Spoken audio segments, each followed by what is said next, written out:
నమస్కారం. RTI act మీడియాకి స్వాగతం. హెడ్లైన్ చూద్దాం.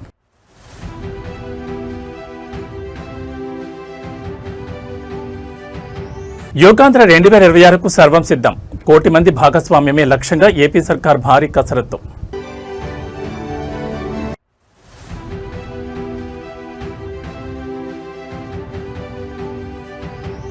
ఏపీలో డిఎస్సీ చుట్టూ political war. Jagan Reddy versus Nara Lokesh సిద్ధాంతాల పోరాటం.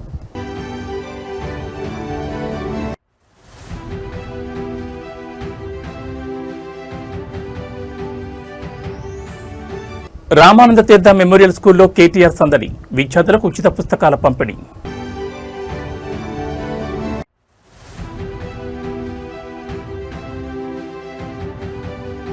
తెలంగాణ విద్యుత్ ఉద్యోగులకు బంపర్ ఆఫర్. 1.621% డిఏ పెంచుతూ డిప్యూటీ సీఎం భట్టి విక్రమార్క నిర్ణయం. ఇక డీటెయిల్స్ చూస్తే ఈ నెల 21న అంతర్జాతీయ యోగా దినోత్సవాన్ని పురస్కరించుకుని రాష్ట్ర వ్యాప్తంగా నిర్వహించనున్న యోగాంధ్ర కార్యక్రమంపై ముఖ్యమంత్రి చంద్రబాబు నాయుడు ఉన్నతాధికారులతో సమీక్ష నిర్వహించారు.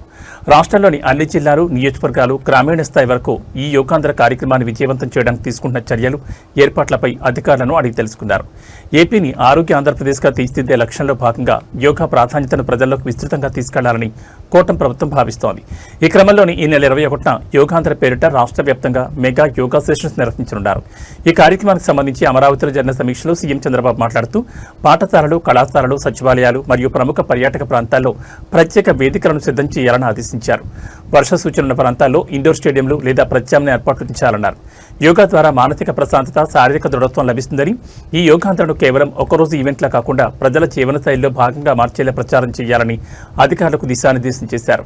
యోగాంధ్ర కార్యక్రమానికి సంబంధించిన నియోజకవర్గాల వారీగా యాక్షన్ ప్లాన్ సిద్ధం కావడంతో ప్రభుత్వం ఈ మెగా ఈవెంట్ను అత్యంత ప్రతిష్టాత్మకంగా నిర్వహించబోతోంది.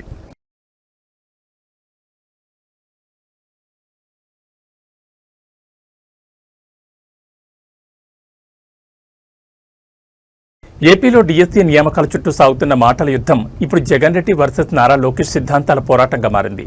ప్రతిపక్ష నేత వైఎస్ జగన్మోహన్ రెడ్డికి ప్రతి అంశంలోనూ కులం మాత్రమే కనిపిస్తుందని, అదే మంత్రి నారా లోకేష్కు యువత భవిష్యత్, ఉద్యోగాలు, నైపుణ్యాలు కనిపిస్తున్నాయని కూటమి నేతలు మరియు శ్రేణులు సోషల్ మీడియాలో ధ్వజమెత్తుతున్నారు. మతం, ప్రాంతం పేరిట గతంలో ఫేక్ రాజకీయాలు చేసిన జగన్ ఇప్పుడు నిరుద్యోగుల జీవితాలకు సంబంధించిన డిఎస్సీ అంశంపై కూడా కులాల రంగు పూసి పబ్బం గడుపుకోవాలని చూస్తున్నారంటూ మండిపడుతున్నారు. ఏపీ డిఎస్సీ ప్రక్రియపై వైసీపీ చేస్తున్న ఆరోపణలను తెలుగుదేశం శ్రేణులు క్షేత్రస్థాయిలో గట్టిగా తిప్పికొడుతున్నాయి.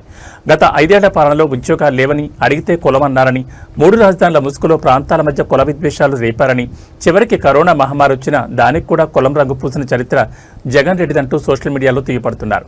ఇప్పుడు డిఎస్సీ నియామకాల్లో ఎలాంటి అక్రమాలు జరగకపోయినా కేవలం రాజకీయ లబ్ధి కోసం మళ్లీ కులాల ప్రస్తావన తెచ్చి నిరుద్యోగ యువత భవిష్యత్తుతో ఆడుకుంటున్నారని ఆరోపిస్తున్నారు. సమాజంలో కులాల మధ్య విభజన తెచ్చేందుకు జగన్ ప్రయత్నిస్తుంటే దానికి భిన్నంగా మంత్రి నారా లోకేష్ మంగళగిరితో పాటు రాష్ట్ర వ్యాప్తంగా నిరుద్యోగులకు ఉద్యోగ అవకాశాలు, నైపుణ్యాభివృద్ధి శిక్షణ ఇస్తూ సరికొత్త భరోసా ఇస్తున్నారని, ఇదే ఇద్దరు నాయకుల మధ్య ఉన్న అసలు తేడాన్ని ప్రజలు గమనిస్తున్నారని కూటమి నేతలు స్పష్టం చేస్తున్నారు.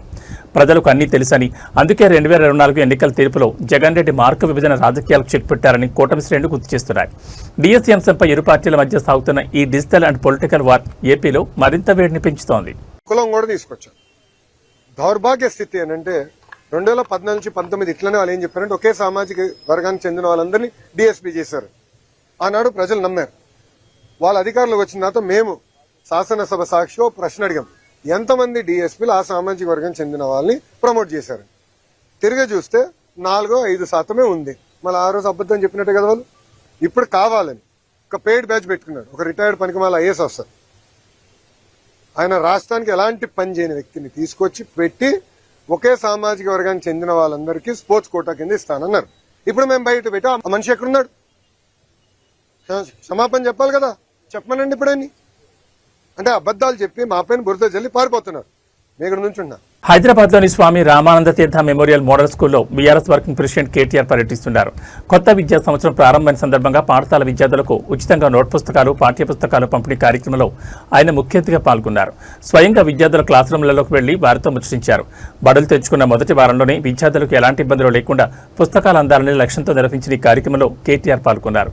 క్లాసుల వారీగా విద్యార్థులకు పుస్తకాలను అందజేసి బాగా చదువుకొని తల్లిదండ్రులకు, రాష్ట్రానికి మంచి పేరు తీసుకురావాలని కేటీఆర్ ఆకాంక్షించారు. గత బీఆర్ఎస్ కాంగ్రెస్ ప్రభుత్వ హయాంలో మన ఊరు మనబడి పథకం ద్వారా సర్కార్ బడుల రూపురేఖలు మార్చామని, డిజిటల్ క్లాస్ రూమ్లను అందుబాటులోకి తెచ్చామని ఈ సందర్భంగా పార్టీ శ్రేణులు గుర్తు చేశారు. ఈ వేడుకలో కేటీఆర్తో పాటు స్థానిక బీఆర్ఎస్ నాయకులు, పాఠశాల యాజమాన్యం మరియు పెద్ద సంఖ్యలో విద్యార్థుల తల్లిదండ్రులు పాల్గొన్నారు. విద్యార్థులతో ఎంతో సరదాగా గడిపిన కేటీఆర్ వారి చదువులకు సంబంధించి ఎలాంటి అవసరాలున్నా తమ వంతు సహాయం ఎప్పుడూ ఉంటుందని భరోసా ఇచ్చారు. మరి నరేందర్ గారు, తలసాని సాయి కిరణ్ గారు, మహేశ్వరి గారు, శ్రీహరి గారు, జ్వాల నరసింహారావు గారు, ఇంకా ఈ ట్రస్ట్ సభ్యులందరికీ, ట్రస్ట్ లో భాగస్వాములై పనిచేస్తున్న సభ్యులందరికీ, శ్రీ రామానంద తీర్థ మెమోరియల్ మోడల్ స్కూల్ అధ్యాపకులకి, అట్లాగే నాన్ టీచింగ్ స్టాఫ్ కి, ఇక్కడ చదువుకుంటున్న పిల్లలకి, పిల్లల తల్లిదండ్రులకి, మీడియా మిత్రులకి, ఈరోజు ఈ కార్యక్రమానికి నన్ను ఆహ్వానించిన తలసాని శ్రీనివాస్ యాదవ్ గారికి ప్రత్యేకంగా ధన్యవాదాలు, ప్రత్యేకంగా కృతజ్ఞతలు. పిల్లలతోని గడిపినప్పుడు వచ్చే ఆనందం, పిల్లలతో ఒక 10 నిమిషాలు గడిపినా వచ్చినప్పుడు ఉండే ఆనందం వేరే ఏ సందర్భంలో కూడా మనకి రాదు. కల్మషం లేని హృదయం నిండా మరి ఏ స్వార్థము లేని పిల్లలు, ముఖ్యంగా ఇక్కడ మా వాణీదేవి గారు అదృష్టవంతురాలు. ఎందుకంటే మీకు కొంతమంది లేరు, మనవలు మనవరాలు ఇంతమంది ఉన్నారు. 240 మంది మామూలు విషయం కాదు. మరి వారి కోసం చక్కటి ప్రాంగణంలో ఇంత బ్రహ్మాండమైన పాఠశాల నడుపుతున్నారు. వారికి హృదయపూర్వకంగా నా అభినందనలు, హృదయపూర్వకంగా మొత్తం ట్రస్ట్ నిర్వహిస్తున్న ట్రస్ట్ సభ్యులందరికీ కూడా మనస్ఫూర్తిగా శుభాకాంక్షలు. శ్రీనివాస్ యాదవ్ గారు కూడా ప్రత్యేకంగా వారు మరి ఈ కార్యక్రమానికి ఆహ్వానించినప్పుడు నేను అనుకున్నాను, మరి చిన్న ప్రోగ్రాం ఉంది కదా ఎందుకు పిలిచినారని. కానీ ఎంత ఉదాత్తమైన కార్యక్రమం ఇది అనేది ఇప్పుడే ఇక్కడికి వచ్చిన తర్వాత అర్థమైంది. పిల్లలకి మరి మోస్ట్ ఆఫ్ ద కిడ్స్, ఇక్కడ ఉన్న కూర్చున్న పిల్లలు చాలా మంది చాలా బలహీన వర్గాల కుటుంబాల నుండి, చాలా పేదరికం నుండి, దిగువ మధ్య తరగతి నుండి వచ్చిన పిల్లలు. వాళ్ళకి ఉదయం పూట మరి బ్రేక్ఫాస్ట్ తిన్నా తినకపోయినా మధ్యాహ్నం మంచి పౌష్టికాహారం అందించాలనే ఉద్దేశంతో శ్రీనివాస్ యాదవ్ గారు చొరవ తీసుకొని వారందరికీ తలసాని మరి ట్రస్ట్ తరఫున ఈ కార్యక్రమాన్ని ఏర్పాటు చేసినందుకు వారికి మనస్ఫూర్తిగా నా ధన్యవాదాలు, శుభాకాంక్షలు కూడా నేను తెలియజేస్తా ఉన్నాను. ఇవాళ ప్రభుత్వంలో ఆనాడు మేము ఉన్నప్పుడు మరి చాలా ప్రయత్నాలు చేశాం. సీఎం బ్రేక్ఫాస్ట్ స్కీమ్ పేరిట కూడా ఒక కార్యక్రమాన్ని, చక్కటి కార్యక్రమాన్ని కూడా ఆనాడు కేసీఆర్ గారి నాయకత్వంలో 2023వ సంవత్సరంలోనే ప్రారంభించుకున్నాం. మళ్ళీ తప్పకుండా నాకైతే విశ్వాసం ఉంది, ఇంకా చేయాల్సిన పని చాలా ఉంది. తప్పకుండా మళ్ళీ అవకాశం వస్తుంది, వచ్చినప్పుడు ఇంకా మెరుగ్గా పనిచేయాలన్న ఆలోచన కూడా ఉంది. నేను ఇప్పుడే వాణీదేవి గారికి కూడా చెప్తా ఉన్నా, శ్రీ రామానంద తీర్థ మోడల్ మెమోరియల్ స్కూల్ ఏదైతే ఉందో ఇక్కడ మీకు ఇంకా ఏమైనా కావాలన్నా అడిషనల్ క్లాస్ రూమ్స్ కానీ, లైబ్రరీస్ కానీ, ఇంకా ఇతరత్ర. రాష్ట్రంలోని విద్యుత్ రంగ ఉద్యోగులకు కాంగ్రెస్ ప్రభుత్వం భారీ తీపి కబురు అందించింది. విద్యుత్ ఉద్యోగుల కరువు భత్యాన్ని 1.621% పెంచుతూ డిప్యూటీ సీఎం ఇంధన శాఖ మంత్రి మల్లుభట్టి విక్రమార్క కీలక నిర్ణయం తీసుకున్నారు. ఈ డిఏ పెంపుదల వల్ల రాష్ట్ర వ్యాప్తంగా డిస్కంలు, ట్రాన్స్కో, జెన్కో పరిధిలో పనిచేస్తున్న సుమారు 70,000 మంది రెగ్యులర్ ఉద్యోగులు మరియు పెన్షనర్లకు నేరుగా ఆర్థిక ప్రయోజనం చేకూరనుంది. తెలంగాణ రాష్ట్రంలో విద్యుత్ రంగాన్ని బలోపేతం చేయడంతో పాటు రాత్రింబవళ్లు కష్టపడుతున్న కార్మికులకు అండగా ఉండడమే ప్రభుత్వ లక్ష్యమని డిప్యూటీ సీఎం భట్టి విక్రమార్క స్పష్టం చేశారు. ఉద్యోగ సంఘాల విజ్ఞప్తి మేరకు 1.621% డిఏ పెంపుదలకు సంబంధించిన ఫైల్పై ఆయన సంతకం చేశారు. ఈ పెరిగిన డిఏ అనేది ఈ ఏడాది జనవరి 1వ తేదీ నుంచే వర్తిస్తుందని మేకర్ స్పష్టం చేశారు. దీంతో ఈ 5 నెలల కాలానికి సంబంధించిన బకాయిలు కూడా ఉద్యోగులకు లభించనున్నాయి. ప్రభుత్వ రంగ సంస్థలను ప్రైవేటీకరించే ప్రసక్తే లేదని, విద్యుత్ రంగాన్ని లాభాల బాట పట్టించడంలో ఉద్యోగులు భాగస్వాములు కావాలని ఈ సందర్భంగా డిప్యూటీ సీఎం పిలుపునిచ్చారు. ప్రభుత్వం తీసుకున్న ఈ సత్వర నిర్ణయం పట్ల విద్యుత్ ఉద్యోగులు, ఇంజనీర్లు మరియు పెన్షనర్లు హర్షం వ్యక్తం చేస్తున్నారు. డిప్యూటీ సీఎం భట్టి విక్రమార్క ప్రత్యేకంగా కృతజ్ఞతలు తెలుపుతున్నారు.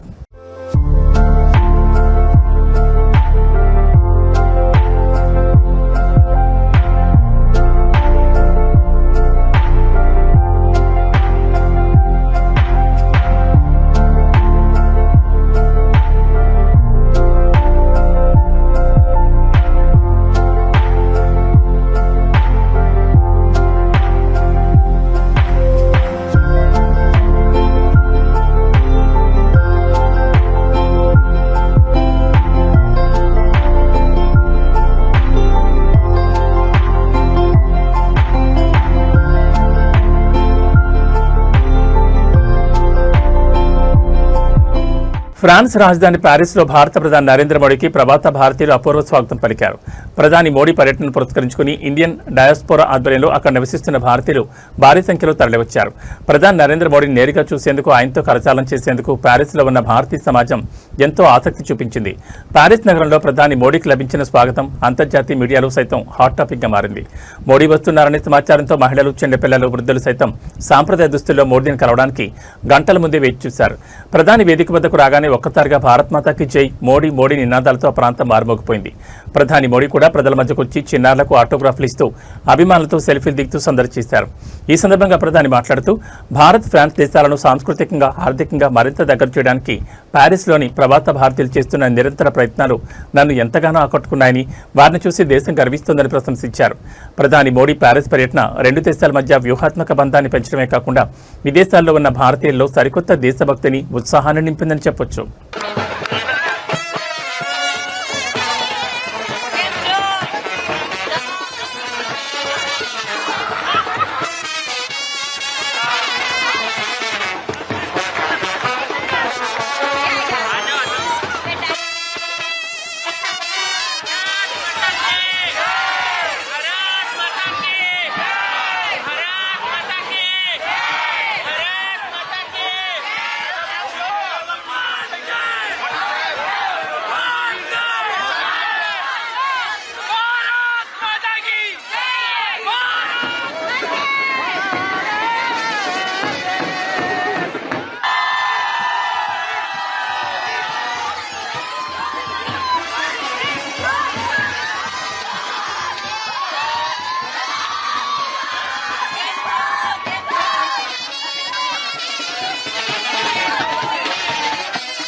కలియుగ దైవం శ్రీ వెంకటేశ్వర స్వామివారి ఆలయ పరిధిలో మరోసారి ఆగమశాస్త్ర నిబంధనల ఉల్లంఘన జరిగింది. అత్యంత పవిత్రమైన ఆనంద నిలయం శ్రీవారి ప్రధాన ఆలయం మీదుగా ఒక హెలికాప్టర్ ప్రయాణించడం తిరుమలలో తీవ్ర కలకలం రేపింది. శ్రీవారి ఆలయంపై నుంచి ఎలాంటి విమాన లేదా హెలికాప్టర్ సంచారం ఉండకూడదని స్పష్టమైన నియమాలు ఉన్నప్పటికీ ఈ ఘటన ఎలా జరిగిందంటూ భక్తులు, అర్చకులు తీవ్ర ఆగ్రహం వ్యక్తం చేస్తున్నారు. తిరుమల కొండలపై ఉన్న శ్రీవారి ఆలయానికి ఒక ప్రత్యేకమైన ఆధ్యాత్మిక భద్రతా రక్షణ వలయం ఉంది. ఆగమశాస్త్ర నిబంధనల ప్రకారం స్వామివారి గర్భాలయం, దివ్య విమాన గోపురం మీదుగా ఎలాంటి పక్షి గాని, మానవ నిర్మిత వాహనాలు గాని వెళ్లకూడదు. ఇది తిరుమల పవిత్రతకు భంగం కలిగించమేనని పండితులు చెబుతుంటారు. అయితే తాజాగా తిరుమల ఆకాశంలో ప్రత్యక్షమైన ఒక హెలికాప్టర్ నేరుగా శ్రీవారి ఆలయ పరిసరాల మీదుగా దూసుకెళ్లింది. దీన్ని గమనించిన స్థానికులు, భక్తులు తమ మొబైల్ ఫోన్లలో దృశ్యాలను రికార్డ్ చేశారు. తిరుమలను అధికారికంగా నో ఫ్లై జోన్గా ప్రకటించాలని దశాబ్దాలుగా డిమాండ్స్ ఉన్నప్పటికీ నిరంతరం ఇలాంటి ఘటనలు పునరావృతమవడంపై టీటీడీ విజిలెన్స్ మరియు వైమానిక అధికారుల సమన్వయ లోపం స్పష్టంగా కనిపిస్తోందని భక్తులు మండిపడుతున్నారు. ఈ ఘటనపై తిరుమల తిరుపతి దేవస్థానం ఉన్నతాధికారులు తక్షణమే స్పందించి అది ఏ హెలికాప్టర్, ఏ మార్గం ద్వారా వచ్చింది అనే అంశాలపై విచారణ జరిపి భక్తులకు స్పష్టత ఇవ్వాలని డిమాండ్లు వ్యక్తమవుతున్నాయి.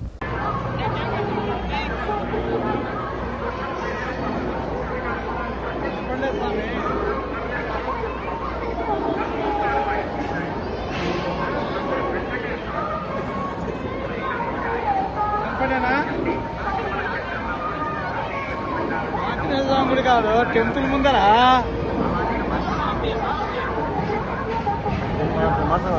హలో హారతి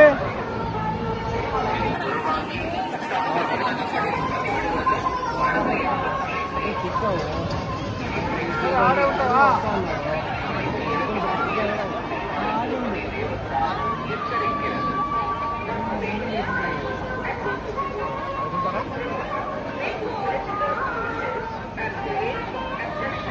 విద్యాశాఖ మంత్రి నారా లోకేష్ విసిరిన సవాల్పై వైఎస్ఆర్సీపీ మహిళా బ్రిగేడ్ నేరుగా రంగంలో దిగింది. డిఎస్సీలో జరిగిన అక్రమాల నిబంధనల ఉల్లంఘనలపై లైవ్ డిబేట్కు తాము సిద్ధమంటూ వైసీపీ మహిళా నేతలు సంచలన ప్రకటన చేశారు.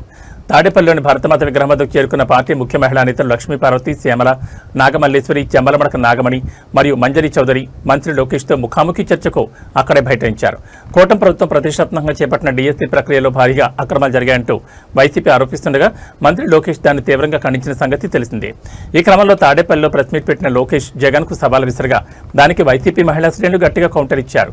భరతమాత విగ్రహం వద్ద మీడియా ముఖంగా మాట్లాడిన లక్ష్మీ పార్వతి మరియు శ్యామల, లోకేష్ స్థాయికి మా నేత వైఎస్ జగన్మోహన్ రెడ్డి రావడం అవసరం లేదని, విద్యాశాఖ మంత్రిగా లోకేష్కు దమ్ముంటే నేరుగా తమతో చర్చకు రావాలని సవాల్ విసిరారు. నిరుద్యోగుల జీవితాలతో కూటమి ప్రభుత్వం ఆడుకుంటోందని, నోటిఫికేషన్ల నుంచి నియామకాల వరకు జరిగిన ప్రతి లోపాన్ని తాము సాక్ష్యాలతో సహా నిరూపిస్తామని, లోకేష్ వచ్చే వరకు తాము అక్కడే వేచి ఉంటామని స్పష్టం చేయడంతో తాడేపల్లి పరిసరాల్లో రాజకీయం ఒక్కసారిగా వేడెక్కింది. వైసీపీ మహిళా నేతల సవాల్పై అటు కూటమి శ్రేణులు మరియు మంత్రి నారా లోకేష్ కార్యాలయం ఏ విధంగా స్పందిస్తుందనేది ఇప్పుడు ఏపీ రాజకీయాల్లో ఉత్కంఠ రేపుతోంది. అరే బాబు లోకేష్, నీ మాటలు వింటా ఉంటే నవ్వు వస్తూ ఉందిరా. వచ్చి ఇక్కడ జగన్ గారి మీద ఒక పెద్ద సవాలు విసిరి వెళ్ళిపోయావు కదా. మహిళల్ని జగన్ గారు అవమానం చేశారా? భారతి గారు చెప్పాలా సమాధానం? ఆయన పిల్లలు చెప్పాలా? మరి మహిళల మీద మీరు ఇప్పటి వరకు చేస్తున్న ట్రోలింగ్స్ మేమందరం కూడా దాంట్లో బాధితులమే కదా. ఇక్కడున్న వాళ్ళందరి మీద మీ ఐటీడీపీలో చేసినటువంటి ఘోరమైన ట్రోలింగ్స్, మా భారతమ్మ మీద చేసినటువంటి, వాళ్ళ పిల్లల మీద చేసినటువంటి వీటి గురించి మాట్లాడరా ముందు. నువ్వు ఎందుకు పనికిరానటువంటి నువ్వు ఈరోజు మీ తండ్రిని అడ్డం పెట్టుకొని ఇష్టం వచ్చినట్టుగా నీచమైనటువంటి ఈ ఐటీడీపీ ద్వారా సోషల్ మీడియాలో విచ్చలవిడిగా మహిళల మీద నడుపుతూ మీ హోంమంత్రిని ఏదో అన్నారంట. మీ హోంమంత్రి ఏ ఒక్క కేసు అయినా పట్టించుకుంటా ఉందా? మహిళల మీద ఇన్ని అత్యాచారాలు, ఇన్ని అన్యాయాలు రాష్ట్రంలో ఎప్పుడూ జరగనంత ఘోరంగా నిమిషానికి ఒక రేపు జరుగుతూ ఉందే. మరి అట్లాంటి వాడిని గురించి మీ హోమ్ మినిస్టర్ ఒక్కసారైనా స్పందించారా? దోషుల్ని శిక్షించారా? మీరా నీతులు చెప్పేది జగన్మోహన్ రెడ్డి గారికి? అలాగే నిన్నగాక మొన్న డిఎస్సి గురించి ఏం మాట్లాడుతున్నావు నువ్వు? సిద్ధంగా ఉన్నానని చెప్పావు కదా.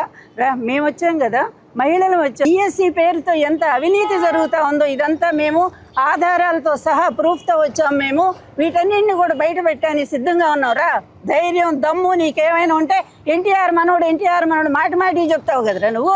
ఎన్టీఆర్ మనవడువా నువ్వు? పిరికివాడివి నువ్వు, ఉత్తర కుమారుడు. అట్లాంటి వాడు వచ్చి మా మీద ఛాలెంజ్ చేయడానికి నీకు కొంచెమైనా సిగ్గుండాలని చెప్పి మేము హెచ్చరిక చేస్తూ ఉన్నాము. మన కుప్పం అప్పుల అప్పారావు, మన ప్రస్తుత గౌరవ ముఖ్యమంత్రి చంద్రబాబు నాయుడు గారు, మన పాయకరావుపేట పాపమ్మ, మన హోమ్ మినిస్టర్ గారు మంగళపూడి అనిత గారు, అలాగే మన పీపీపీ పిఠాపురం పీఠాధిపతి పవన్ కళ్యాణ్ గారు, అలాగే మంగళగిరి మాలోకం గారు, మన పేపర్ లీకేష్ నారా లోకేష్ గారు. అసలు ఏంటో వీళ్ళ గురించి వీళ్ళు ఏమనుకుంటారు అర్థం కాదు. కానీ ఇందాక మేము ఆఫీస్లో కూర్చొని టీవీ చూస్తుంటే బ్రేకింగ్ న్యూస్లో చూసామన్నమాట. ఏంటి 200 మీటర్ల దూరంలో ఉన్నాము, అసలు సవాల్ విసురుతున్నాం వైఎస్ జగన్మోహన్ రెడ్డి గారికి. అసలు వైఎస్ జగన్మోహన్ రెడ్డి గారు ప్రెస్ మీట్ పెట్టి అడిగిన డిఎస్సికి సంబంధించిన ఏ ఒక్క ప్రశ్నకైనా మీ దగ్గర సమాధానం ఉందా? పేపర్ లీకేష్ లోకేష్ గారు, విద్యాశాఖ మంత్రి గారు, ఫ్యాక్టర్ సీఎం, మీ దగ్గర దానికి ఒక్క ప్రశ్న కూడా సమాధానం లేదు. కానీ మీరు ఈ రోజున జగన్మోహన్ రెడ్డి గారికి సవాల్ విసురుతారా? మరి ఏది సవాల్ విసిన వాళ్ళు ఇక్కడ ఉన్నాం, జగన్మోహన్ రెడ్డి గారు రావాలి అంటే ఆయన దాకా అవసరం లేదు. ఇప్పుడు మేము అడుగుతున్నాను, చెప్పండి, మేము ఇక్కడే ఉంటాం, రండి మాట్లాడి. ఇవాళ లోకేష్ బాబు గారు చాతగాని ఒక మంత్రిగా మిగిలిపోయింది కాకుండా నిసిగ్గుగా ఈడుకొచ్చి కాలువలకి, అసలు కాలువలు ఓపెన్ చేయడానికి నువ్వు ఎందుకు వచ్చావు? నీకు ఏ శాఖ? సరే మేము ఇక్కడికి వచ్చి చూసాము, సవాల్ విసిరాడు కదా, మరి అంత దమ్మున్న నాయకుడు కదా సవాల్ విసిరాడని మేము వస్తే పారిపోయావు. సో పారిపోయే దానికి నువ్వు ఎందుకు సవాల్ విసిరావు? లేవు నీకు నిజంగా అంతగా జగన్మోహన్ రెడ్డి గారి కోసం మాట్లాడతానంటే రండి, ఓపెన్ చేస్తాం, డోర్లు ఓపెన్ చేస్తాం. మీలాగా భయపడే తరం కాదు మాది. కరకట్టకి దగ్గరలోనే ఉన్నాం. 200 కూడు విషయంలో, చిన్న బిడ్డల యొక్క బట్ట విషయంలో మాత్రం చిల్లర రాజకీయాలు చేయక లోకేష్ బాబు గారు. మీరు చేసిన అన్యాయాలన్నింటినీ బయట పెడుతుంటే మీకు ఈరోజు ఎంత బాధ వస్తుంది. డిఎస్సిలో మీరు చేసిన మోసాలు మీకు తెలుసు. ఎక్కడ అథారిటేటివ్గా లేని స్పోర్ట్స్ సర్టిఫికెట్ ఎవరిస్తారండి? గ్రిగ్లో కానీ, స్పోర్ట్స్లో కానీ, స్టేట్లో కానీ ఆడినప్పుడు ఇస్తారు. అది కదా అథారిటేటివ్గా తీసుకోవాలి. అది కాకుండా మంత్రులు ఎవరైనా నచ్చి ఒక సర్టిఫికెట్ ఇస్తే ఒక ప్యాకాట్కి ఒక ఉద్యోగం ఇవ్వడానికి చూశారు. ఇంకా అనిత గారి మాటలు, ఒక మహిళగా ఆవిడ మాట్లాడే మాటలు, ఆవిడ ఏదో అనేసారంటున్నారు మేకప్ గురించి. మరి రోజా మేడం గారి గురించి ఎన్ని మాటలు మాట్లాడారండి? బండారు సత్యనారాయణ గారు మాట్లాడిన మాటలు ఎలాంటి మాట? అప్పుడు మీకు ఎవరికి బాధలు రాలేదా? లోకేష్ గారు, మీరు సవాళ్ళు విసురుతున్నారు కదా జగన్మోహన్ రెడ్డి గారికి. జగన్మోహన్ రెడ్డి గారి దాకా అవసరం లేదు. మహిళలు మేము వచ్చాం, మేము అడిగిన ప్రశ్నలకు సమాధానం చెప్పండి. పిల్లలకి యూనిఫామ్స్ అన్నారు, యూనిఫామ్ ఇచ్చారు కానీ షూస్ ఇవ్వలేదు. బుక్స్ అన్నారు, టెక్స్ట్ బుక్స్ ఇచ్చారు కానీ నోట్ బుక్స్లు ఇవ్వలేదు. సవాళ్ళు అనేవి అలాంటి వాటిలో తీసుకోండి, వాటిని పిల్లలకి ఎలా అందించాలి అనే దాంట్లో మీ బుద్ధి అనేది చూపించండి. అంతేగాని సవాళ్ళు విసరటం మాకు కూడా వచ్చు. ఇప్పుడు అనిత గారి విషయం వస్తే మేమేం మాట్లాడుతున్నాం? అమ్మ అనిత గారు, మీ మేకప్ మీద ఉన్న శ్రద్ధ కాస్త సమాజం మీద పెట్టండి అని చెప్పి అడుగుతున్నాం. దాన్ని నల్గొండ పట్టణంలో ఇటీవల తీవ్ర కలకలం రేపిన తెలుగుదేశం పార్టీ వ్యవస్థాపకుడు మాజీ ముఖ్యమంత్రి ఎన్టీఆర్ విగ్రహం దహనం కేసు మిస్టరీని పోలీసులు ఛేదించారు. ఈ దారుణానికి ఒడిగట్టిన ప్రధాన నిందితుడు వరంగల్, ఖమ్మం, నల్గొండ పట్టభద్రుల ఎమ్మెల్సీ మాజీ స్వతంత్ర అభ్యర్థి పాలకూరి అశోక్ కుమార్ గౌడ్తో పాటు అతని అనుచరుడు ఎలుకంటి ప్రణీత్ను పోలీసులు అరెస్ట్ చేశారు. సమాజంలో అలజడి సృష్టించి శాంతి భద్రతలకు విఘాతం కలిగించాలనే కుట్రతోనే వీరు ఈ పని చేసినట్టు తేలింది. వీరిపై కఠినమైన పీడీ యాక్ట్ కింద కేసు నమోదు చేశారు. జూన్ 6వ తేదీ తెల్లవారుజామున సుమారు 3:45 సమయంలో హైదరాబాద్ రోడ్లోని ఎన్జీ కాలేజ్ సమీపంలో ఉన్న ఎన్టీఆర్ విగ్రహానికి గుర్తు తెలియని వ్యక్తులు నిప్పిపెట్టారు. ఈ ఘటనపై విస్తృత దర్యాప్తు చేపట్టిన టూ టౌన్ పోలీసులు వందలాది సీసీటీవీ కెమెరాలను చెరడపట్టారు. ఈ క్రమంలో నిందితుడు అశోక్ కుమార్ గౌడ్కు చెందిన బలేనో కారు ఆ సమయంలో అనుమానాస్పదంగా తిరిగినట్లు గుర్తించారు. సాంకేతికంగా ఆధారాల సహాయంతో నిందితులను అదుపులోకి తీసుకోగా షాకింగ్ నిజాలు బయటపడ్డాయి. ప్రైవేట్ కాలేజీలో అధ్యాపకుడిగా పనిచేస్తూ కోచింగ్ సెంటర్ నడుపుతున్న అశోక్ సార్ కేవలం సమాజంలో ప్రాంతీయ రాజకీయ విద్వేషాలు రెచ్చగొట్టడానికి ఈ కుట్రకు తెరలేపినట్లు ఎస్పీ శరత్చంద్ర పవార్ తెలిపారు. ముందస్తు ప్లాన్ ప్రకారం విగ్రహంపై దుప్పట్లు కప్పి పెట్రోల్ పోసి నిప్పంటించి కారులో పరారయ్యారు. రాష్ట్రంలోని మరికొన్ని ప్రాంతాల్లోనూ ఇలాంటి దాడులకు వీరు స్కెచ్ వేసినట్లు విచారణలో తేలింది. చదువుకున్న వ్యక్తులే ఇలాంటి హీనమైన రాజకీయ విద్వేషపూరిత నేరాలకు పాల్పడడం స్థానికంగా తీవ్ర చర్చనీయాంశంగా మారింది. నిందితుల నుంచి నేరానికి వాడిన కారు, మొబైల్ ఫోన్లను పోలీసులు స్వాధీనం చేసుకున్నారు.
మన నల్గొండ పట్టణంలో ఉన్న ఎన్టీఆర్ స్టాచ్యూని ఇద్దరు గుర్తు తెలియని వ్యక్తులు కారులో వచ్చేసి దానికి తగలబెట్టి వెళ్ళిపోవడం జరుగుతుంది. దీనికి సంబంధించి మనము 48 వార్డ్ ఆఫీసర్ దగ్గర నుంచి, మున్సిపల్ ఆఫీసర్ దగ్గర నుంచి పెటిషన్ తీసుకొని వెంబడి మనము క్రైమ్ నంబర్ 232/26 కింద నల్గొండ టౌన్లో సెక్షన్స్ 326, 196, 126, 324, 292 ఇట్లా సెక్షన్ 4 పీడీపీ యాక్ట్ కింద ఎఫ్ఐఆర్ నమోదు చేయడం జరిగింది.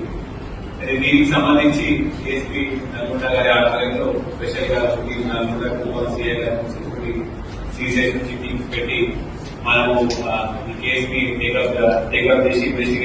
హైదరాబాద్ ఆర్టీసీ క్రాస్ రోడ్స్ లోని బస్ భవన్ ముందు ఆర్టీసీ రిటైర్డ్ ఉద్యోగులు భారీ ఎత్తున ఆందోళన దిగారు. తమ జీవితాంతం సంస్థ కోసం రాత్రింబవళ్లు కష్టపడి విధులను నిర్వర్తిస్తే రిటైర్ అయిన తర్వాత అందాల్సిన కనీస ఆర్థిక ప్రయోజనాలు కూడా యాజమాన్యం సకాలంలో చెల్లించడం లేదంటూ వృద్ధ కార్మికులు తీవ్ర ఆవేదన వ్యక్తం చేస్తున్నారు. పెండింగ్ లో ఉన్న బెనిఫిట్స్ తక్షణమే విడుదల చేయాలని డిమాండ్ చేస్తూ బస్ భవన్ గేట్ ఎదుటే వారి ఉపవాస దీక్షకు బైఠాయించారు. తెలంగాణ ఆర్టీసీలో డ్రైవర్లు, కండక్టర్లు, మెకానిక్లు మరియు ఆఫీస్ స్టాఫ్గా పనిచేసి రిటైర్ అయిన వందలాది మంది కార్మికులు ఈ దీక్షలో పాల్గొన్నారు. తాము ఉద్యోగ విరమణ పొంది నెలలు, ఏళ్లు గడుస్తున్నా సంస్థ నుంచి రావాల్సిన సెటిల్మెంట్లు పెండింగ్లోనే పెట్టారని వారు ఆరోపిస్తున్నారు. వృద్ధాప్యంలో వచ్చే అనారోగ్య సమస్యల వల్ల మందులు కొనడానికి, ఇళ్లు అద్దెలు కట్టడానికి మరియు పిల్లల పెళ్లిళ్లకు కూడా డబ్బులు లేక అప్పుల పాలవుతున్నామని కన్నీరు మున్నీరవుతున్నారు. ఓవైపు విధుల్లో ఉన్న ఉద్యోగులకు డిఏలు ఇస్తున్న యాజమాన్యం దశాబ్దాల పాటు సంస్థను నడిపిన తమలాంటి రిటైర్డ్ సిబ్బంది హక్కులను ఎందుకు కాలరాస్తుందని ప్రశ్నిస్తున్నారు. ఆర్టీసీ ఎండీ సజ్జనార్ మరియు రవాణా శాఖ మంత్రి స్పందించి తమకు లిఖితపూర్వక హామీ ఇచ్చే వరకు ఉపవాస దీక్ష విరమించేది లేదని కార్మికులు స్పష్టం చేయడంతో బస్ భవన్ పరిసరాల్లో భారీగా పోలీసులు మోహరించారు.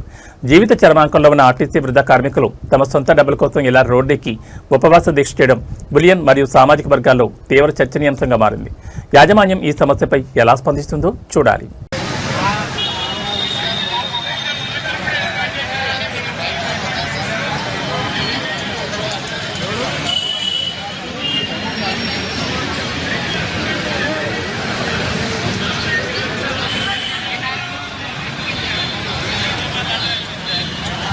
Box office hit machine Anil Ravipudi దర్శకత్వంలో వ్యక్తి వెంకటేష్, నందమూరి కళ్యాణ్ రామ్ కాంబినేషన్లో ఎంతో ప్రతిష్టాత్మకంగా తెరకెక్కనున్న భారీ మల్టీస్టారర్ చిత్రం ఈ రోజు పూజా కార్యక్రమంతో అధికారికంగా ప్రారంభమైంది.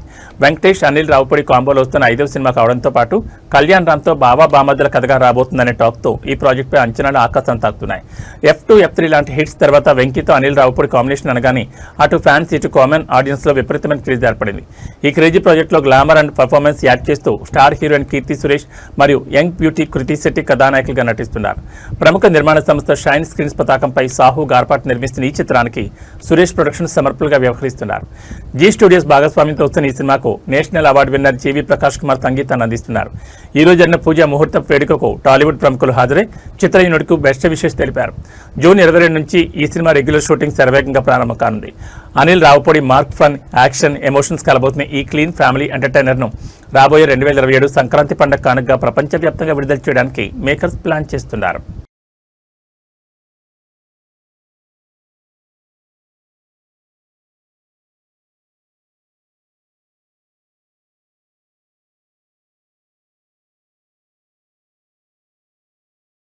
పసిడి మరియు వెండి ప్రియులకు హైదరాబాద్ బులియన్ మార్కెట్ నుంచి ఒక క్రేజీ అప్డేట్ వచ్చింది. మార్కెట్లో గత కొన్ని రోజులుగా నిరంతరంగా పెరుగుతూ వస్తున్న వెండి ధరలకు ఇవాళ ఒక్కసారిగా బ్రేక్ పడింది. కేజీ వెండి ధరపై ఏకంగా 5,000 రూపాయలు తగ్గింది. మరోవైపు పసిడి ధరలు మాత్రం ఎలాంటి మార్పు లేకుండా స్థిరంగానే కొనసాగుతున్నాయి. హైదరాబాద్ బులియన్ మార్కెట్లో ఇవాళ వెండి ధరలు భారీగా దిగొచ్చాయి. కేజీ సిల్వర్ రేటు 5,000 మేర క్షీణించి ప్రస్తుతం 2,70,000 రూపాయల వద్ద ట్రేడ్ అవుతోంది. వెండి కొనుగోలు చేయాలనుకునే వారికి ఇది ఒక మంచి అవకాశంగా మార్కెట్ నిపుణులు చెప్తున్నారు. ఇక బంగారం ధరల విషయానికి వస్తే అంతర్జాతీయ మార్కెట్ ప్రభావంతో పసిడి ధరలు స్థిరంగా ఉన్నాయి. 24 క్యారెట్ల స్వచ్ఛమైన 10 గ్రాముల బంగారం ధర 151,100 రూపాయలుగా కొనసాగుతోంది. అదేవిధంగా ఆభరణాల తయారీకి ఉపయోగించే 22 క్యారెట్ల 10 గ్రాముల బంగారం ధర 138,500 రూపాయల వద్ద స్థిరంగా కొనసాగుతోంది. తెలుగు రాష్ట్రాల్లోని వివిధ నగరాలు, స్థానిక జ్యువెలరీ మార్కెట్లను బట్టి ఈ ధరల్లో స్వల్ప మార్పులు ఉండొచ్చని బులియన్ వ్యాపారులు స్పష్టం చేస్తున్నారు.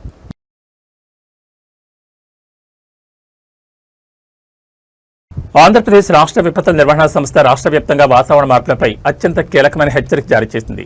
రాబోయే కొద్ది గంటల్లో రాష్ట్రంలోని పలు జిల్లాల్లో ఉరుములు, మెరుపులతో కూడిన బలమైన ఈదురుగాలులతో కూడిన వర్షాలు కురిసే అవకాశం ఉందని విపత్తుల నిర్వహణ సంస్థ అంచనా వేసింది. ముఖ్యంగా తిరుపతి జిల్లాలోని నెల్లూరు సరిహద్దు ప్రాంతాలతో పాటు అంతరిక్ష కేంద్రం ఉన్న షార్ పరిసర ప్రాంతాలకు అధికారులు ఆరెంజ్ అలర్ట్ జారీ చేశారు. వాతావరణంలో ఏర్పడిన మార్పుల కారణంగా తిరుపతి జిల్లాలోని సత్యవేడు, సూళ్లూరుపేట, తడ మరియు శ్రీహరికోటలోని షార్ ప్రాజెక్ట్ ఏరియాలో కాసేపట్లోని ఉరుములు, మెరుపులతో కూడిన మోస్తరు నుంచి భారీ వర్షాలు కురిసే అవకాశం ఉంది. ఈ ప్రాంతాల్లో పిడుగులు పడే తీవ్రత ఎక్కువగా ఉండడంతో ఆరెంజ్ అలర్ట్ ప్రకటించారు. మరోవైపు పార్వతీపురం, మన్యం, విజయనగరం, అనకాపల్లి, విశాఖపట్నం, ప్రకాశం, నెల్లూరు, చిత్తూరు, అన్నమయ్య మరియు వైఎస్ఆర్ కడప జిల్లాలో చెదురుమదురు వర్షాలు పడే అవకాశం ఉన్నందున ఆయా జిల్లాలకు ఎల్లో అలర్ట్ జారీ చేశారు. వర్షం కురిసే సమయంలో ఎట్టి పరిస్థితుల్లోనూ బహిరంగ ప్రదేశాల్లో ఉండొద్దని, ముఖ్యంగా పొలాల్లో ఉండే రైతులు, కూలీలు మరియు పశువుల కాపర్లు చెట్ల కింద, విద్యుత్ స్తంభాల కింద నిలబడకూడదని విపత్తు నిర్వహణ సంస్థ ఎండీ ప్రఖర్ ఖచ్చితమైన ఆదేశాలు జారీ చేశారు. ఋతుపవనాల కదలికల వల్ల ఈదురుగాలులు బలంగా వీసే అవకాశం ఉన్నందున ప్రయాణాల్లో ఉన్నవారు కూడా అప్రమత్తంగా ఉండాలని అధికారులు కోరుతున్నారు. సురక్షిత ప్రాంతాల్లో ఉంటూ ప్రాణ నష్టాన్ని నివారించుకోవాలని విజ్ఞప్తి చేస్తున్నారు.